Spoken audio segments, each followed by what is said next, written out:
Hablaremos esta noche de Li Zicheng, el emperador colado.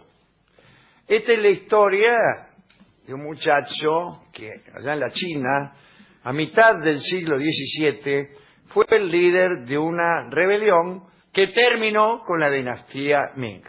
Ahora bien, suele contarse en las pizzerías, en los colegios, en fin, en aquellos lugares donde se difunde la cultura, sí, que a la dinastía Ming, en la historia china, la sucedió inmediatamente la dinastía de los manchúes, aquella tribu del norte de la Manchuria que invadió la China y se adueñó de la ciudad prohibida en 1644.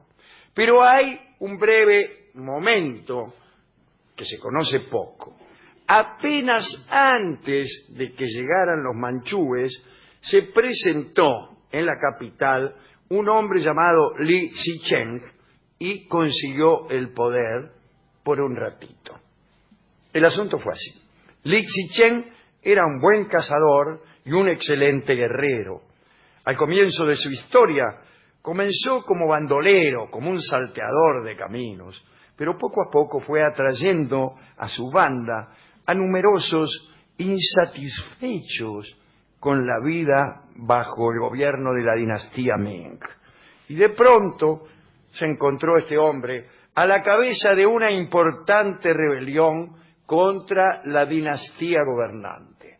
Li Zicheng fue sumando pequeñas victorias sobre las tropas imperiales.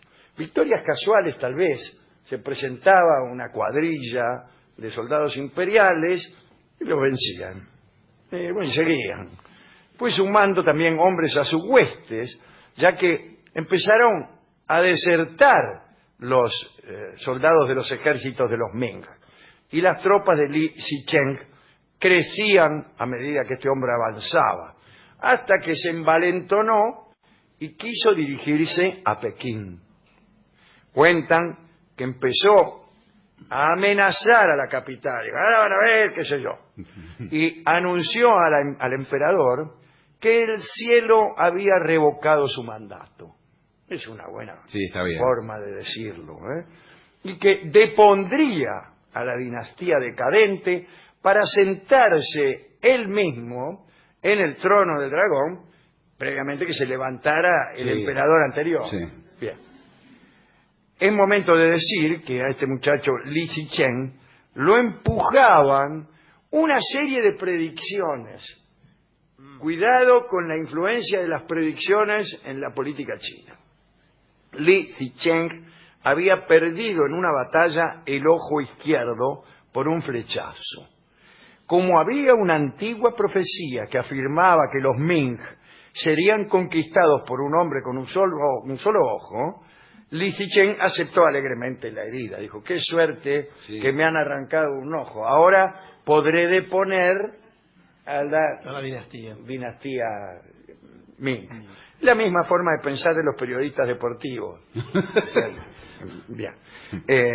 Un cronista dice que se sacó un ojo él mismo también, se refiere a Li Zicheng, para poder incorporarse a la predicción.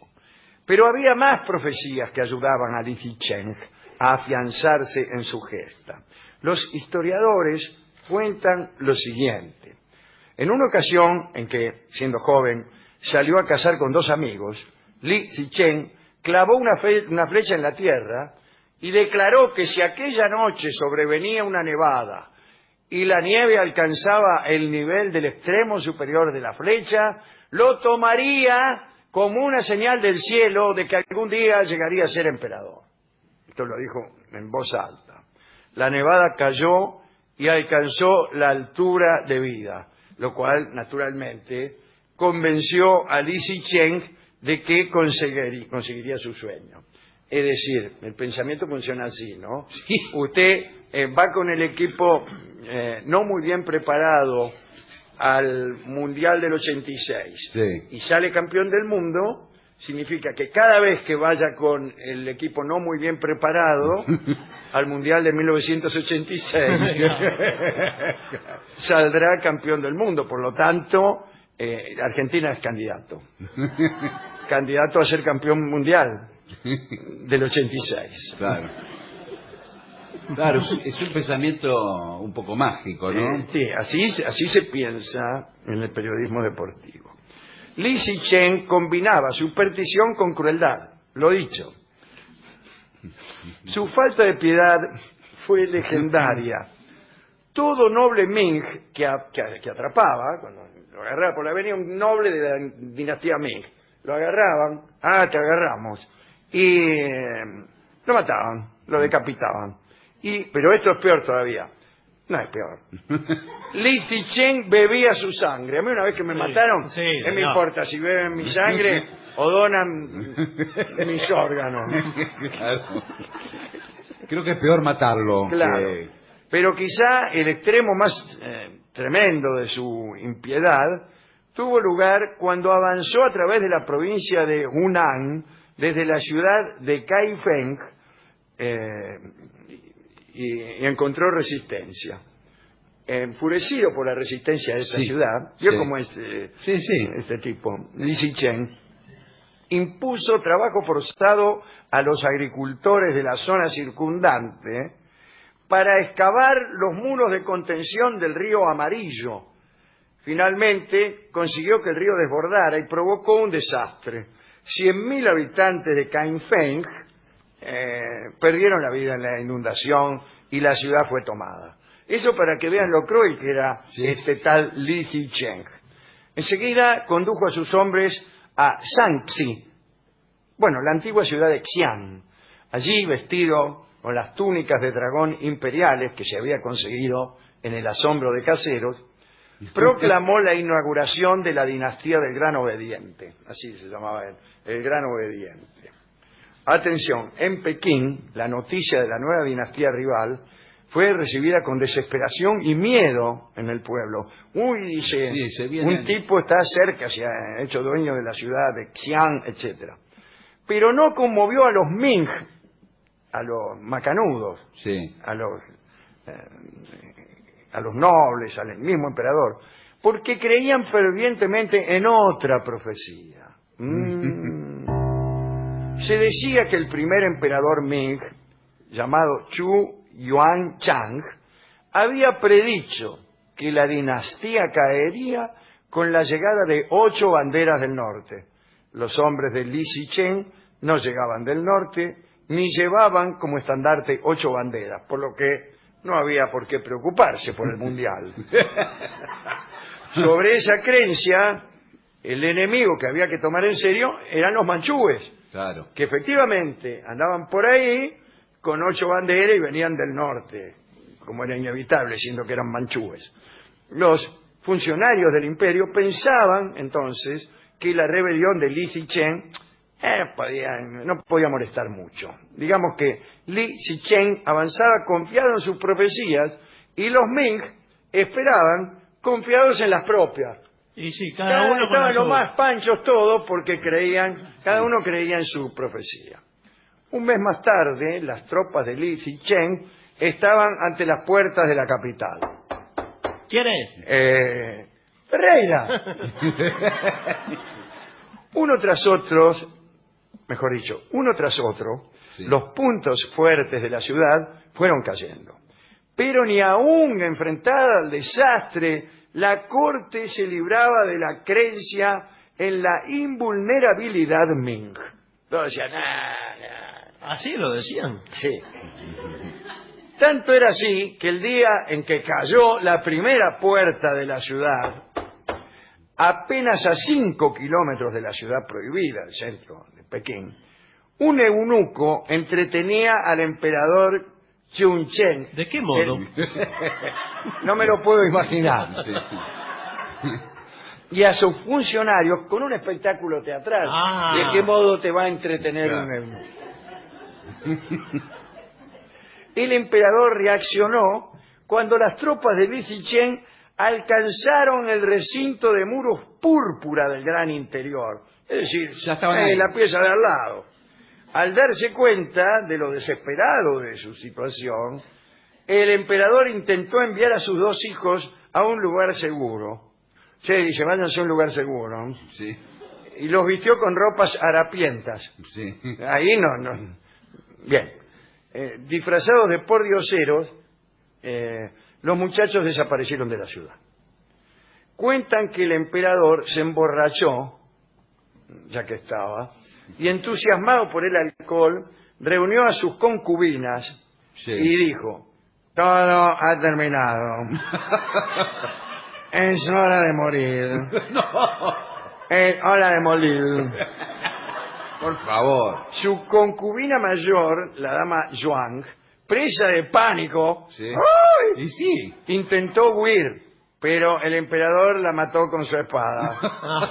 Dice: hora de morir.